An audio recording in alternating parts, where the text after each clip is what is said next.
पिपलाद की कथा। त्रेता युग में एक बार बारिश के अभाव से अकाल पड़ा। तब कौशिक मुनि परिवार के लालन पालन के लिए अपना गृह स्थान छोड़कर अन्य स्थान पर जाने के लिए अपनी पत्नी और पुत्रों के साथ चल दिए।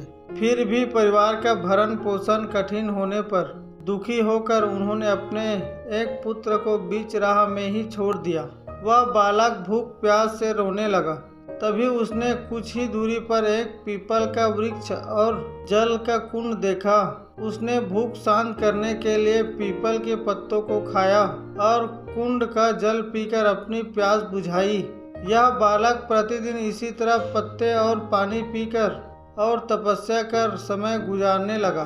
तभी एक दिन वहां देव ऋषि नारद पहुँचे। बालक ने उनको नमन किया। नारद मुनि विपरीत दशा में बालक की विनम्रता देखकर खुश हुए। उन्होंने तुरंत बालक का यथोचित संस्कार कर वेदों की शिक्षा दी। उन्होंने उसे ओम नमो भगवते वासुदेवाय की मंत्र दीक्षा भी दी। वह बालक नित्य भगवान विष्णु के मंत्र का जप तप करने लगा।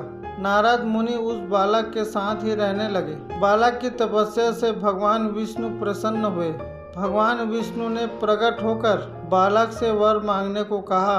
बालक ने भगवत भक्ति का वर मांगा। तब भगवान विष्णु ने बालक को योग और ज्ञान की शिक्षा दी, जिससे वह परम ज्ञानी महर्षि बन गया।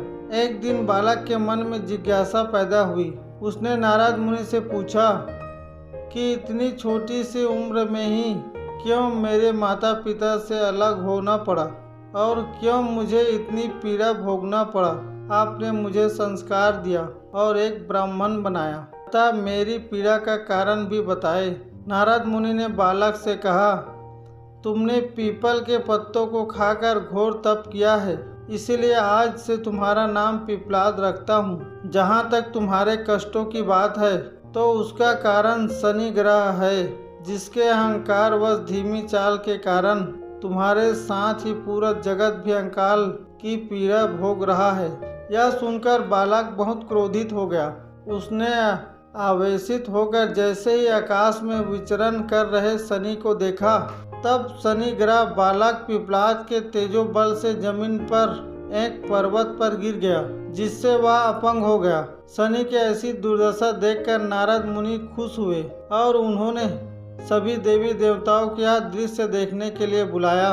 तब वहाँ पर ब्रह्मा देव सहित अन्य देवी देवताओं आकर बालक पिपलाद के आवेश को शांत कर दी। कहा कि नारद मुनि द्वारा रखा गया तुम्हारा नाम श्रेष्ठ है और आज से तुम पूरे जगत में इसी नाम से प्रसिद्ध होंगे। जो भी व्यक्ति शनिवार के दिन पिपलाद नाम का ध्यान कर पूरी श्रद्धा और भावना से पूजा करेगा, उसको शनि ग्रह के कष्टों से छुटकारा मिलेगा और उसको संतान सुख भी प्राप्त होंगे।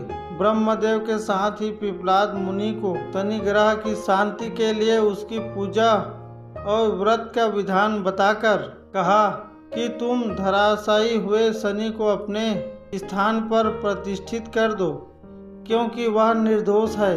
पिपलाद मुनि ने भी ब्रह्मदेव के आदेश का पालन किया और उनसे शनिवार व्रत विधि जानकर जगत को शनि ग्रह की शांति का मार्ग बताया। इसलिए शनि ग्रह की शांति के लिए शनिवार के दिन पीपल के वृक्ष के साथ ही शनिदेव के पूजन की परंपरा है।